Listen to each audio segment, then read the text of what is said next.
これからファスティング、セミナーをさせていただきます、講師の近藤美穂と申します。どうぞよろしくお願いいたします。ありがとうございます。ここでセミナーやるのも第4回目になるんですけども、今日は、始めるなら今しかないダイエットの時期はこれからという、セミナーなんですけども、だんだん暖かくなって薄着になってまいりますので、ボディラインが分かってくるという季節を迎えております。で、今日のファスティングセミナーなんですけど、ファスティングの仕方を事細かにお話しするというよりは、むしろどういった考え方でファスティングが私たちに効果的なのかというお話をしたいと思いますので、ファスティングの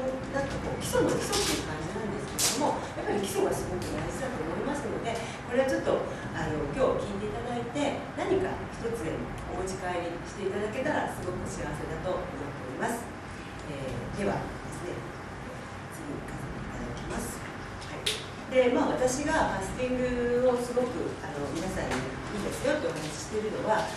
私の体験に基づいた、ことなんですね。で、今ですね、私56歳なんですけど、そうなんですよ。ありがとうございます。そう言ってくれると、そこからちょっと始められる。そう言ってくれないと、ありがとうございます。もう本当、お約束通りの話をしてありがとうございます。で、ですね、今から7年前のですね、49歳の時に、ファスティングをしたんですけど、そのファスティングのきっかけは、割とハリウッドセレブの人たちが食事を改善して、いろいろ美しさを保っているとか、そんな話からちょっとミーハー的な気分で、やろうかなと思いまして、娘と一緒に、ファスティングとか食改善をするということで、やろうとしたんですけれども、その私たちの、娘と私の考えに、主人が参加することになったんですね。で、なぜかというと、デトックスが起こるらしいよっていう話をしたら、なんか主人がそのデトックスという言葉にピンときて、当時結構アトピーがひどくなってたんですよ。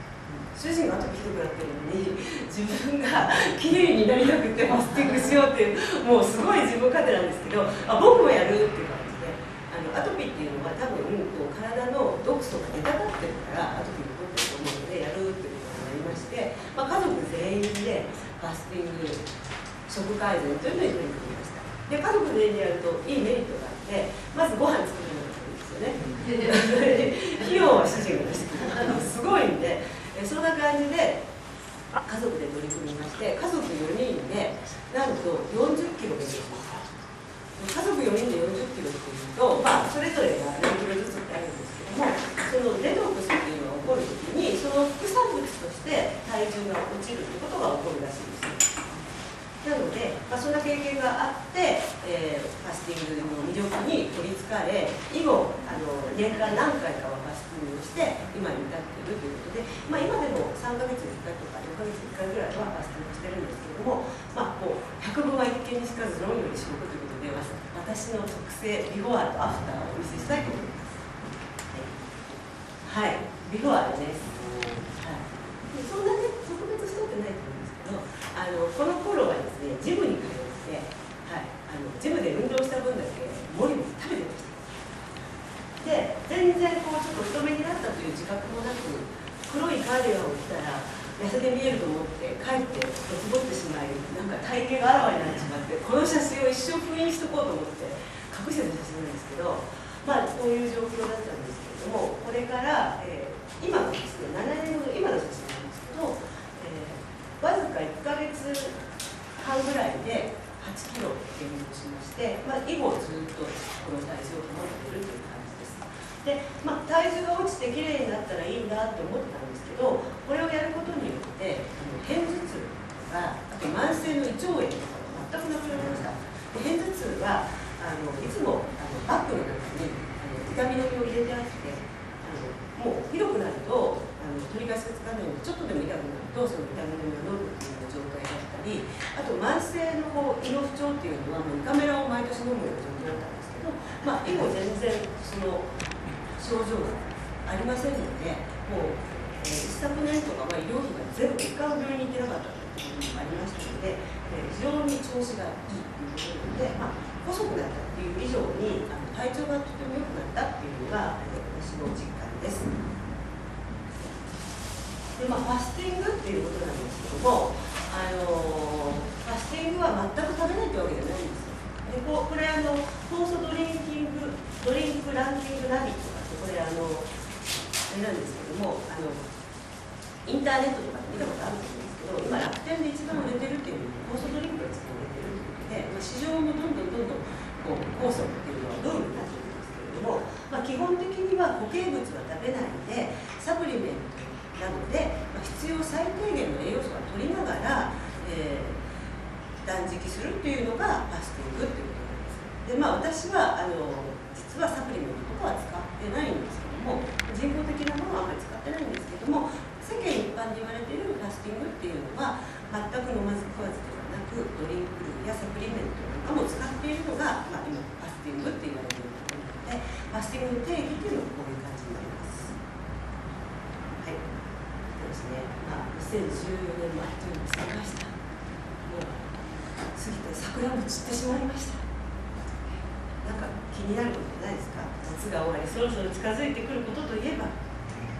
何でしょう？夏が近づいて海、はい、近づいてきますか？わからないですか？はい、近づいてきました。はい、これです、海ですよ。はい、夏です。暑いです。夏祭り、リゾート、花火、そういう季節になるとこんな感じですよね。海に行って、はい、暑い夏の時期がやってまいります。はい、もうなんかやっぱりね、海に行ったら水着にもなりたいですよね。夏の時期の話題が出るってことはどんどん薄着になる季節です。どんどん薄着になるって言っても下着を出さなくてもいいと思ったんですけど、これアドバイスの方が用意してくれた下着の写真いくら暑くなったって下着で歩かないと思ったんですけどでも薄着になるっていうのをね、象徴した写真ですよね。はい、薄着になってきます。薄着になれば肌の露出も増えて人目に触れる時期も多くなります。ジャケット着てごまかすとか、なんかセーター着てごまかすとかってことできなくなっちゃいます。そんな時期を後ろ向きなままで過ごしたいと思いますか？来たる夏に向けて今年こそ肉体改造してみませんか？やりがいがありますよね。肉体改造したって目立たなかったら何事はないですよね。自分でこうやって脱いで痩せたっていうわけにもいかないので、でももう夏は薄着になっちゃいますよね。本当にこう体の変化が他の人から見て反対に体の変化が分かるので、なんか結構薄着になったらお腹出てるよねみたいな、そういうマイナスのこともありますよね。じゃあ自分を変えるなら4月のこのタイミングが最も最適な時期であり、夏を快適に過ごせるチャンスになります。春はいいんですよ、ちょうど。やっぱりデトックスが起こりやすい時期です。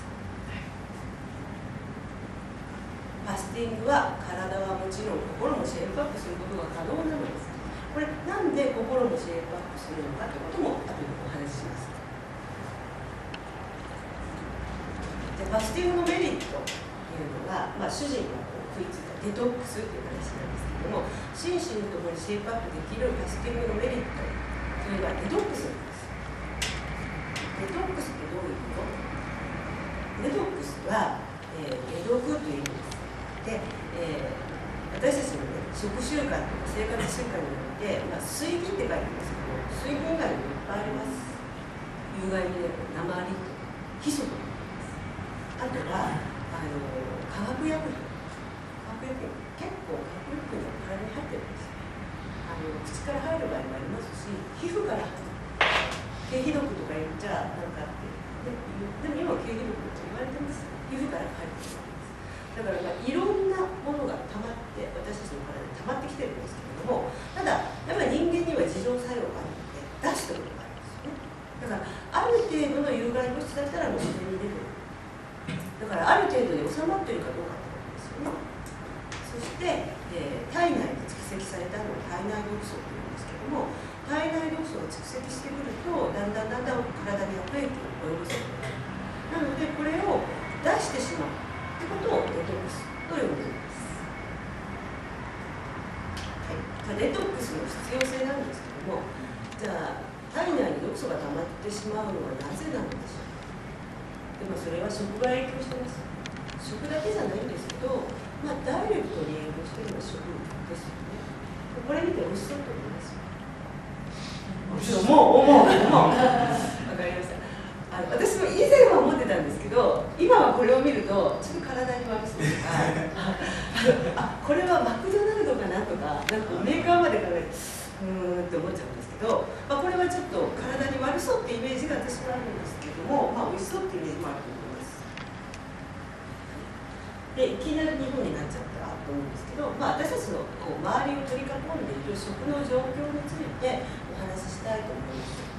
医療費のことなんですけど、1965年は年間医療費1兆円、1人当たり1万1400円の医療費が、2012年、平成24年は約38.4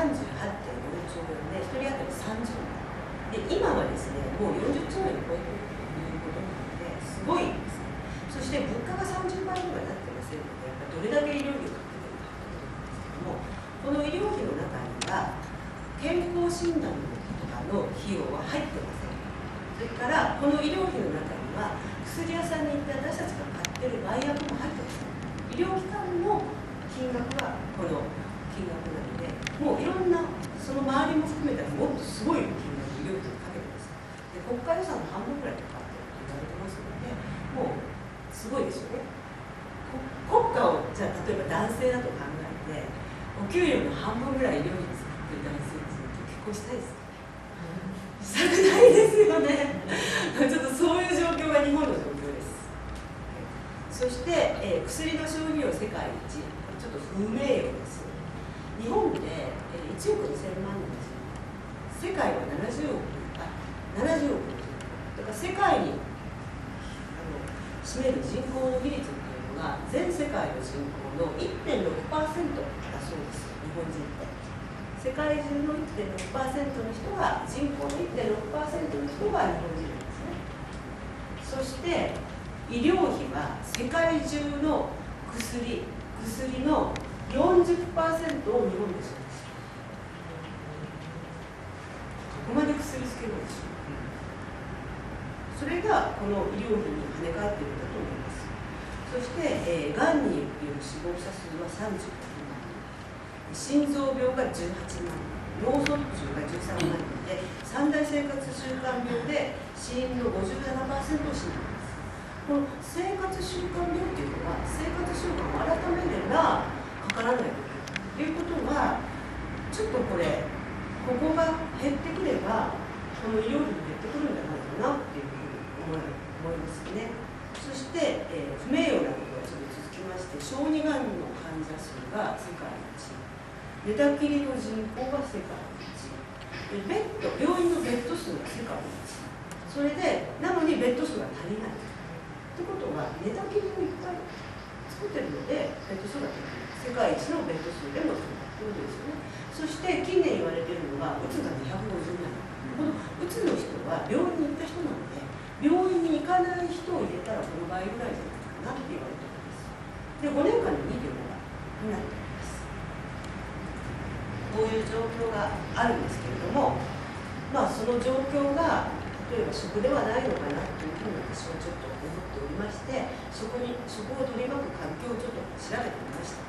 そうしましたら、農薬農法の弊害ということで、なんとほうれん草の、ビタミン C の含有量が60年前の10分の1になっています。で、10分の1になっているということは、10倍ほうれん草を食べるわけにいきません。10倍食べたら農薬を取っちゃいますので、農薬どのぐらい使われているかっていうのを皆さんはあまりピンとこないと思うんですけれども、農薬の使用量はもちろん世界一です。それで、中国ねとか国産のお野菜じゃなくて危ないとか思うかもしれないんですけど、平均農薬を使っている使用量を土地面積あたりで割ったっていう数があるんですけど、それは中国の18倍ぐらいなんです。アメリカの18倍です。農薬を使うのが好きな韓国が日本の半分ぐらいです。なので、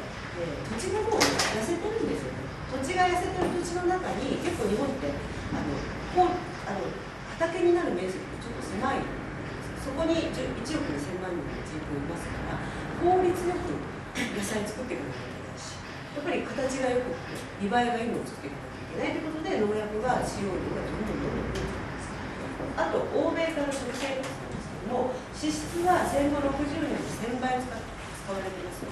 1000倍です。1000倍。なんか昔第二次世界大戦の前、日本の太平洋戦争の前の人たちに比べて1000倍油を取ってるんで、って思うじゃないですか。1000倍も取った覚えないと思いません？思いますよね。天ぷらと唐揚げを1000倍食べてると思わないですよね。じゃあなんで1000倍取れてるかって言ったら、全てのものに油をまぶしてあるんです。ポテトチップは油は分かりますけど、あられとか、なんかこうスナック菓子は全部仕上がった後の段階で油をブワーッとかけてるんです。で、油って脂質って出てくるから月変にうまいって言うんですよ。油がかかったものでみんな美味しいんでね、そうするとやっぱ売れた方がいいじゃないですかね、食品メーカーさん。だから油をかけてるんですよね。なので戦後60年で1000倍ぐらいがあと肉なんですけど、明治時代は4キロ年間食べてたのが今は45キロで、小柄な女性をね1人分ぐらい食べてるんですよね、皆さんね。怖いですね。あとですね、江戸時代が1日2食だったのが現代は3食。これは朝飯前って言葉があるぐらい、朝ちょっと仕事をしてお腹空いたらご飯食べて夜食べてって2食なんですけど、今は、朝食べて昼食べておやつ食べて夕食食べて夜食食べてっていう感じで5食から6食ぐらい食べてるんじゃないでしょうか。そして、欧米でもですね、これ3食になってて近年って言われてるんですよ、実は。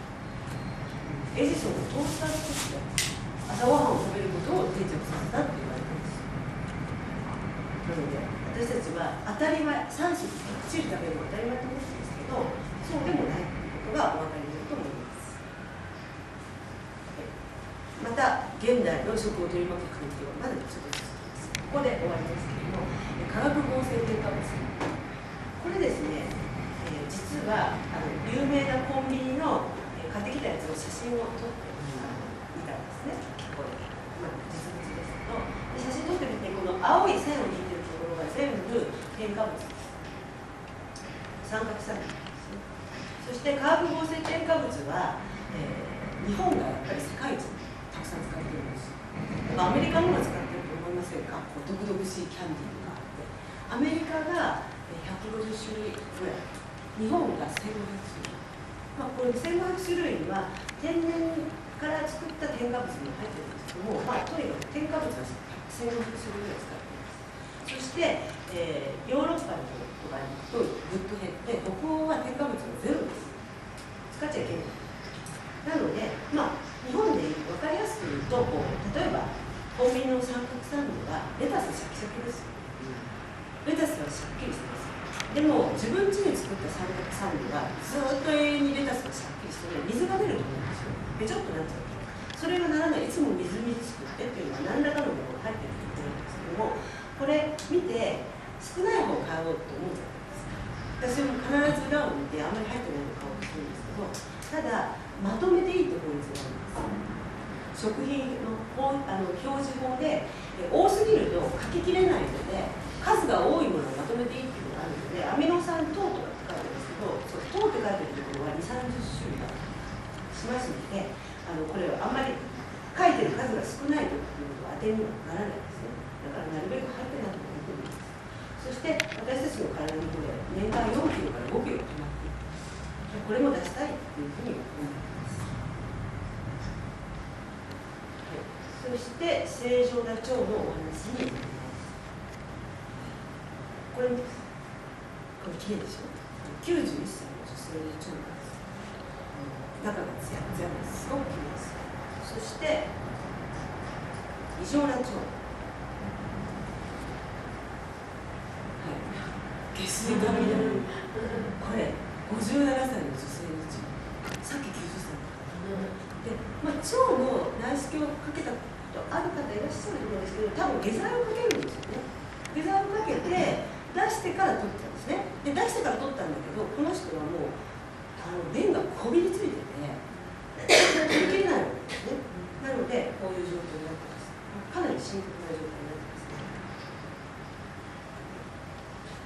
ゃあまとめます。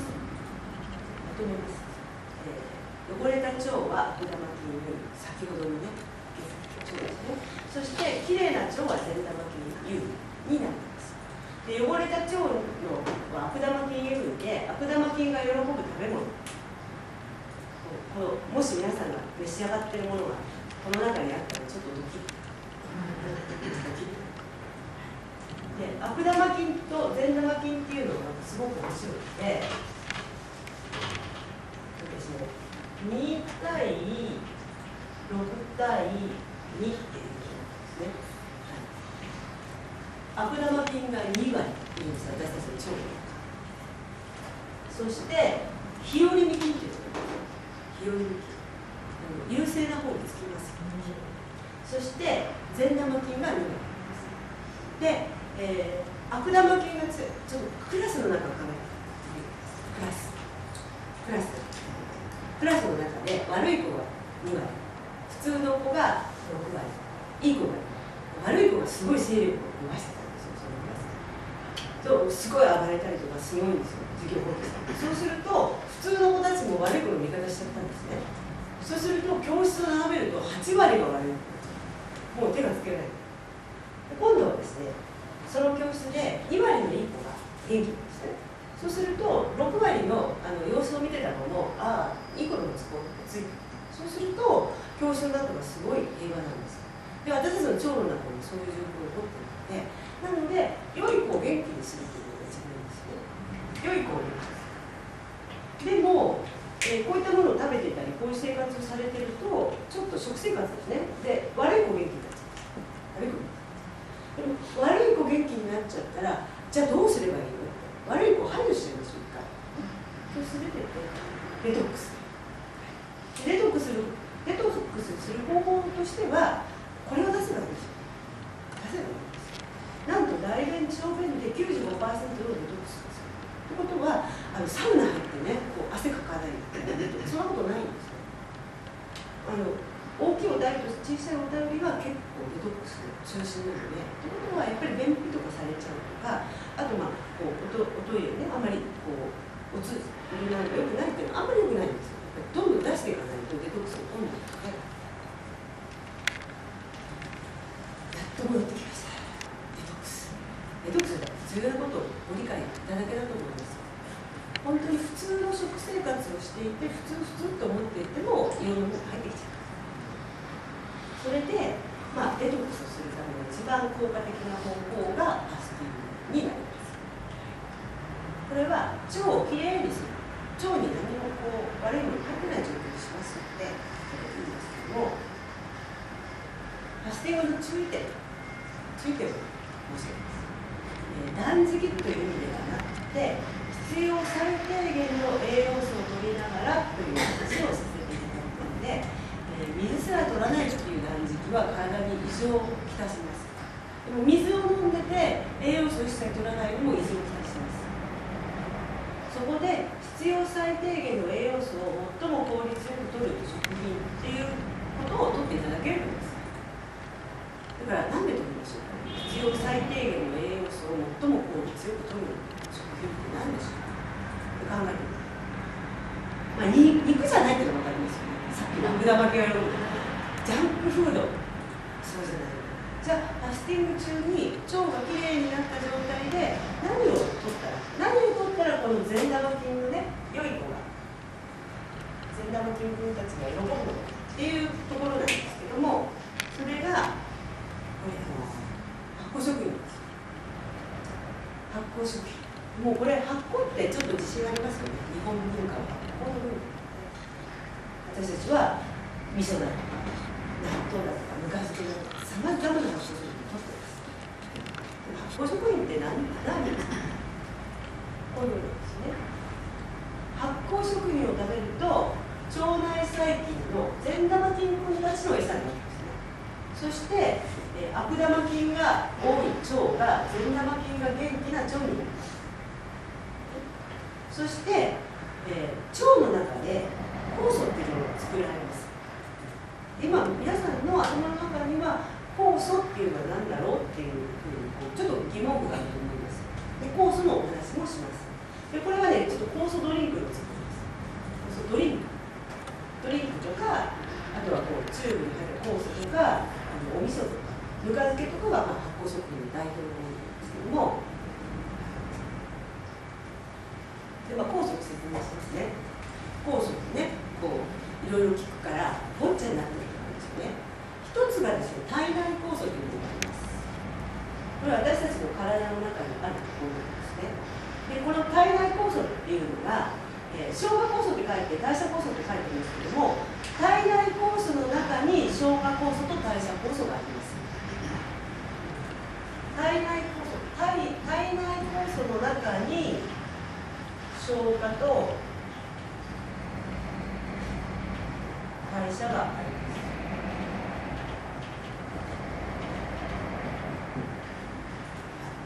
す。そして、消化酵素は、栄養分を分解するために使う。代謝酵素は体をと心を動かすために使うということなんですけども、私たちってすごい5食食べてるんですよ。ということは、実はこの消化の方にすごい自分の酵素を使っていて、代謝の方にはあんまり回ってないんですよ。なので一つはファスティングをするということは、消化酵素を使わずに代謝にすごく自分の体内の酵素を回すことができるということで、体と心を動かす代謝酵素に自分の体内酵素を回すことができるので、体を修復することができるということが一つです。そして、ここに酵素と命、これ体内酵素のことなんですけど、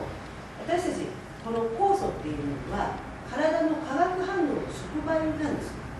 で私たちが生きてるってことは体の中で化学反応が起こってるってことなんですけど、この触媒がなければ化学反応が一切起こりません。なので、すごい私たち高温で熱中症、体温がすごい高くなったら死んじゃうっていうのは、この酵素が高温では働かさないのでなくなっちゃうんですね。でこの酵素がこのろうそくのろうのところが長ければ長いほどいいんですけど、これがどんどん年々短くなっていって、そして老衰で死ぬときはこのろうそくがなくなっている。だけど先ほど言ったように腸の中でも酵素ができるという話をしましたので、きれいな腸になればこの酵素の減り方を防ぐことができます。そしてもう一つが食物酵素で、これは食べ物の中に含まれている酵素です。でこの食べ物の中に含まれている酵素は、私たちが食べたら体内酵素に変わるわけではありません。食物自体が持っている酵素なので、どちらかというと消化のいいものっていう感じで思っています。体に負担がかからない。あとは発酵食品なので、お腹の中に入った時に私たちが酵素を作っていく手助けをしたという食品が食物酵素です。食物酵素がたっぷり入っているのがこういう、発酵食品や酵素ドリンクとかフルーツとか野菜とかです。ちょっと繰り返しになりますけども、善玉、さっきも見ていただいた善玉菌優位な腸、悪玉菌優位な腸、善玉菌が喜ぶ食べ物、悪玉菌が喜ぶ食べ物で、今発酵食品食べた方がいいよっていうのはこれ日韓現代なんですけども、こういうイメージですね。もうなんか結構寿命が伸びて長生きしてるけど、やっぱり寝たきりもすごく増えてるので、やっぱりどうせ長生きするんだったら元気で長生きしたいなっていうふうに思ってますので、やっぱり体を元気っていう方には食品はすごくいいです。そしてファスティングの効果を話しましたけれども、ファスティングの効果は、この代謝酵素を消化をちょっと休んで代謝酵素を働かせるので、体の代謝がアップしたり、それから、能力がアップしたり、心が安定したりします。でこの能力アップなんですけども、脳なんですけど、例えばご飯をすごい食べた昼ご飯の後って眠くないですか？もうなんかお腹に消化にもう体の酵素使われちゃってますので、頭の方に回ってないです。ワーンとしてます。だからその状態が消化に使われないってことは頭をすごいスッキリさせます。そして心の安定は実は心を安定させるセロトニンっていう脳内の物質があるんですけど、そのセロトニンが作られているのが腸です。だから腸がきれいになると、心も安定するんですよ。でそのセロトニンっていうのは、セロトニンが不足するとうつになるんですよ。ということは、先ほどのうつの解消にも実は腸がきれいになるということは、うつも減ってくるということになります。これがですね、タレントや有名人、この方たちがファスティングしてるってことをブログで書いてあったり、あるいは先生についてちゃんとファスティングを行ってたりということを交流してもいいですよっておっしゃった方々の、お名前とかなんですけれども、つい最近では論文の淳がお正月に5日間ファスティングしたんです。論文の淳って実は政治家とか志望すごく頭がいいんですよ。なので自分の能力をもっと磨くためにやってたりとか、あとEXILEの淳って書いてますけど、EXILEのメンバーもみんなコンサートのツアーに入る前に活動するんです。あとダルビッシュもすごい今活躍してると思うんですけど、ダルビッシュはシーズン中はファスティングはしないんですけど、シーズンオフの時にファスティングを必ずやってるそうです。はい、最後なんですけども、私はファスティングアドバイザーという資格を所属しておりますので、その資格を生かして皆さんの、健康とか美容ダイエットという部分をサポートさせていただきたいと思っています。で、ご相談は無料になっております。なのでお気軽にお声をかけてください。はい、そして、実はですね、そうは言ってもどんなものを使うのっていうことがあるので、試飲もこれからできるようにしておりますので、皆さんに試飲していただきますので、酵素ドリンクとか酵素ってこんなものなんだって味わってみてください。はい、アドバイスに関しては無料にしておりますので、本当にこれから薄着になりますので、ちょっと一つ、はい、今年の夏はちょっと水着とかね、私も着てみようと思ってるんです。これでも宣言しますともちょっと今年はビキニとか着てみようと思ってますので、皆さんでもね、ここ今日聞かれた方みんなで夏行きましょうよとかね。はい、じゃあ、ご清聴ありがとうございました。